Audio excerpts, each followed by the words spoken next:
अभी देखिए, अभी आप पहले मैं अपनी स्वाति बहन की बात का जवाब दे दूं। लास्ट में इन्होंने पूछा था कि कोर्ट का इनको फ़र्क नहीं मालूम, इनको शायद ज्ञान थोड़ा सा कम है। पीएमएलए कानून के अंदर अरविंद केजरीवाल को अरेस्ट करा था और कोर्ट ने कहा है कि ईडी और सीबीआई जो है वो केंद्र सरकार का तोता बन के रह चुकी है।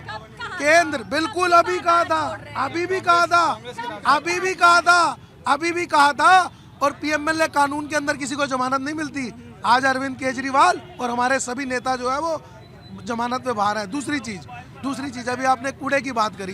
देखो, ये मार्केट है, सामने आप देख रहे हो केशवपुर मंडी है, यहाँ पे सारी दुकानें, खोखे भी बाहर लगे हुए हैं, सब चीज़ें हो रखी हैं। तो यहाँ रोज़ गंदगी होती है, रोज़ सफाई होती है। तो इसके अंदर कोई ऐसी कोई बहुत बड़ी बात नहीं है। मंडी का गंदा है, वो रोज़ गंदा। मैंने आपसे जो सवाल पूछा था वो पीछे वाले रोड का सवाल पूछा था, जहाँ पर 3-3 कूड़ेदान है। मैंने आपको अभी उसका जवाब दे दिया। सारी चीज़ें आपको बिल्कुल विस्तार के अंदर समझा दी और टेक्निकल बातें समझाई हैं। और अभी जैसे मेरे सरदार जी जो भाई हैं, इन्होंने बहुत अच्छी बात बोली। इन्होंने बोला ये अमूल को बेच के चले गए सारे कूड़ेदान। अल्टीमेटली कहीं ना कहीं तो कूड़ा गलेगा। अब मान लो जहाँ 10 कूड़ेदान थे, जहाँ 10 कूड़े कत्ते थे, वहाँ पे 3 रह गए, 4 रह गए, तो कूड़ा कहाँ जाएगा? तो कूड़ा कहीं ना कहीं तो डलेगा। हम तो इनसे बेटर काम कर रहे हैं। अच्छा, एक बात बताओ, दिल्ली को मॉडल बनाएंगे, दिल्ली को मॉडल, कौन सा मॉडल बनाएंगे? दिल्ली को यूपी बनाएंगे, दिल्ली को बिहार बनाएंगे, दिल्ली को उत्तराखंड बनाएंगे, दिल्ली को महाराष्ट्र बनाएंगे। ये अभी बात कर रहे थे अरविंद केजरीवाल को प्रधानमंत्री जी ने जो है वो जेल में भिजवा दिया और जमानत किसी को नहीं मिलता और उनको मिल गई। पीएमएलए एक्ट के तहत नियम ये है कि जब तक वकील ईडी या सीबीआई का, ईडी का, सीबीआई का नहीं, सीबीआई में पीएमएलए एक्ट काम नहीं करता है। सीबीआई के तहत भी वो जेल में रह करके आए हैं, तो ये समझ ले कि ये खुद जो है इनकी जानकारी क्या है। जब तक ईडी का जो वकील है वो प्रश्न नहीं खड़ा करता है जमानत पे, तब तक नहीं हो सकता है। अगर उसने छोड़ दिया, अगर उसने काउंटर नहीं किया तो जमानत मिल जाती है। ये कानून है, ये इनकी जानकारी के लिए मैं बता देती हूँ। ये बात अभी देखी ना, जैसे आप अभी दिखा रही थी ना वो जलेबी और इमरती, गोल गोल गोल गोल गोल गोल घुमा करके भाजपा ने ये नहीं करने दिया। आपने फिर कूड़े का सवाल पूछा, आपने दिखाया ऑन कैमरा, लेकिन ये विश्वास नहीं करेंगे क्योंकि ये चिट्ठी वीर हैं। ये सबको चिट्ठी लिखेंगे लेकिन अपने आप को अपने से प्रश्न नहीं करेंगे। वो ये ऐसी सरकार है जिनके डिपार्टमेंट्स जो है, अभी हमारे बाल महिला विकास मंत्रालय ने जो है वो विज्ञापन देकर के बताया कि भैया 2100 जैसी कोई बात नहीं है, ये भ्रामक है। तो ये ऐसे लोग हैं जिनसे अपना मंत्रालय नहीं संभल रहा है। ये क्या एलजी और मोदी जी की बात करेंगे? पहले अपना मंत्रालय तो संभाल ले, उसके बाद जो है वो बाकी लोगों की बात करेंगे। और सीधा रुक कर रही हूँ मैं हाजी नाजिम का। हाजी नाजिम साहब, कैसे चलेगा? दिल्ली में अगर कुछ सुनाई दे रहा है तो वो सुनाई दे रहा है आम आदमी पार्टी वर्सेस बीजेपी, बाकी और कोई पार्टी नहीं है। कहाँ है आप लोगों का गठबंधन? हाँ, देखिए साजा जी, अभी आपने गठबंधन की बात कही तो मैं सबसे पहले मैं सम्मानित जनता की बात करूंगा। जिस तरीके से सम्मानित जनता बार बार करिए, मुद्दों की बात होनी चाहिए। भाई, हम मुद्दों की बात करते हैं, आपके रोजगार की बात कर रहे हैं। हम आपको 80 करोड़ जो कहते हैं ना कि फ्री का राशन देने वाली बात नहीं करते, क्योंकि हम लोगों का मानना है कि 80 करोड़ लोगों को अगर रोजगार मिलेगा तो भारत मजबूत होगा, दिल्ली का हर प्रदेशवासी मजबूत होगा। और रही बात ये कि जिस तरीके से यहाँ पे एक तरफ आप सपोर्ट करते हैं कि अरविंद केजरीवाल अगर फ्री में बिजली दे रहे हैं, अच्छी बात है, फ्री में पानी दे रहे हैं, अच्छी बात है, या दूसरी तरफ आप कह रहे हैं कि 80 करोड़ लोगों को राशन मिल रहा है तो वो गलत है, क्यों?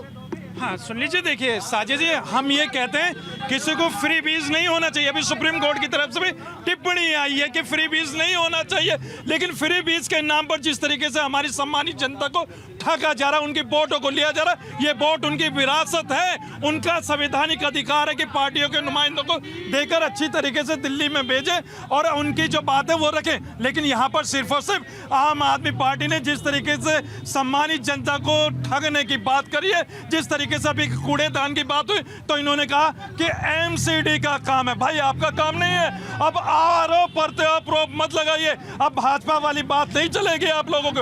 अब चुनाव का टाइम है, आपको जनता के मुद्दों की बात करनी पड़ेगी, जनता का हक देना पड़ेगा, जनता जो चीज चाहती है आपको वो देना पड़ेगा। आपको ये नहीं कहना पड़ेगा कि हाँ देख लीजिए हम महिलाओं के लिए 2100 रुपए दे रहे हैं। भाई बंद कर दीजिए। हम कहते हैं महिलाओं को आप ऐसा कर दीजिए जो पूरी दिल्ली के अंदर महिलाओं का नाम होना चाहिए, मान सम्मान होना चाहिए। फ्री की चीज मत बांटिए। फ्री की चीज बांटकर आप देश के अंदर और दिल्ली के अंदर वहां उनको बिल्कुल बेकार करना चाहते हैं। आप ये चाहते हैं कि ये अपने हक की बात ना करें। जिस तरीके से ये कहते हैं कि अगर किसी को शांत करना है तो उसको फ्री की चीज की आदत डाल दो ताकि वो अपने हक ना मान सके। तो मैं ये कहता हूँ साजिया जी, फ्री की चीजें बंद होनी चाहिए और जनता के हक उनको मिलने चाहिए। सड़क साफ होनी चाहिए, मेडिकल होने चाहिए। और जो ये मोहल्ला क्लिनिक की बात करते हैं, मोहल्ला क्लिनिक सिर्फ नाम का है, काम का नहीं है। पॉइंट है ये पॉइंट है। भैया आप लोग कहाँ से आए हैं? आप कहाँ से आए हैं? दिल्ली से केशवपुर मंडी से। कुछ समय पहले यहाँ पर एक मोहल्ला क्लिनिक हुआ करता था। हाँ जी, अभी भी है जी। अभी भी है। तो कैसे हालात हैं? सही है, बहुत बेहतर है जी, बहुत बढ़िया, बहुत बेहतर है। क्या क्या मिलता है वहाँ पर सुविधा के तौर पर? मिलता है, जो चाहिए वो मिल जाता है। सब मिल जाता डॉक्टर किस टाइम से किस टाइम तक रहता है? 7 बजे आते हैं सुबह। मंडी केशोर 5 नंबर गेट पे है क्लिनिक। 5 बजे से नहीं, सॉरी 6:30 बजे खुल जाता है। वो 6:30 बजे खुल जाता है क्योंकि मैं 5 बजे आता हूँ काम करने के लिए मंडी, तो मैं देखता हूँ। तो डॉक्टर कब से कब तक रहते हैं? अब मैं जल्दी चला जाता हूँ, शाम वाला नहीं बता सकता। आप बताइए। डॉक्टर 9 से 2 आते हैं। अच्छा, तो आप लोग जाते हैं वहाँ पर? गया हूँ, अभी दवाई लेने गया हूँ। अब किसी को खांसी बुखार जुकाम मैं लेने जाता कौन बोल रहा था कि डॉक्टर नहीं मिलते? मैं भी मंडी में रहता हूँ, डॉक्टर नहीं मिलते हैं जी। 3-4 बार सच्चाई बताइए ताकि आप लोगों को एक एक करके मैं मंडी में ही काम करता हूँ, 4-5 बार गया हूँ, नहीं मिलते। नहीं मिलते। दवाइयाँ मिलती? दवाइयाँ भी जब डॉक्टर नहीं तो दवाई कहाँ? ये जो मोहल्ला क्लिनिक है उसमें ये हाल है। कूड़ेदान का हाल बता दूं, यमुना सफाई का हाल बता दूं, और शराब घोटाले का हाल बता दूं, और टूटी फूटी कार से फॉर्च्यूनर और BMW तक का बता दूं। मुसलमान में भेदभाव करते हैं, हिंदू मुसलमान में भेदभाव क्या क्या किया है इन्होंने, सिर्फ का काम किया है। और बता दूं ये क्या बोलते हैं, रोहिंग्या को बसाने का काम किया इन्होंने। ठीक है, अभी इनको दिक्कत है रोहिंग्या प्रेम। ठीक है एक एक करके क्या बोल रहे हो भैया? मैम रोहिंग्या कहाँ से आएंगे? पहले बॉर्डर पे तो देखो, वहाँ से तो आएंगे। कोई दिल्ली में अकेले तो आ नहीं जाएगा, पंजाब होते हुए हर जगह से आएंगे, तभी तो दिल्ली में आएंगे। केंद्र सरकार रोके ऐसे तो? इसमें तो केजरीवाल की कोई गलती नहीं है। मैं मैडम से ये भी पूछना चाहता हूँ, ये कहते हैं हम पीडीएफ पे से एक बार सरकार बनाई, मैं दोबारा नहीं बनाऊंगा। फिर नीतीश कुमार के बारे में तो बताएं।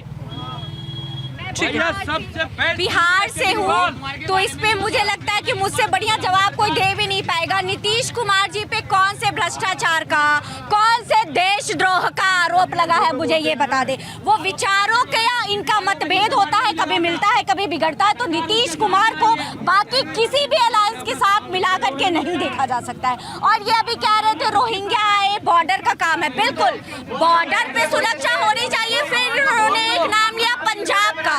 तो अगर बॉर्डर सिक्योरिटी फोर्स ने काम नहीं किया तो इनके पंजाब पुलिस ने भी ना काम नहीं किया आम आदमी पार्टी के, और उसको दिल्ली में आने दिया। तो मतलब स्टेट पुलिस जो स्टेट क्रॉस करके आ रहे हैं उनकी भी कोई जिम्मेदारी नहीं है भैया। बॉर्डर पे फेल तो फेल, मतलब राजनीति ऊपर है और देश सुरक्षा के लिए कुछ भी नहीं है। ठीक है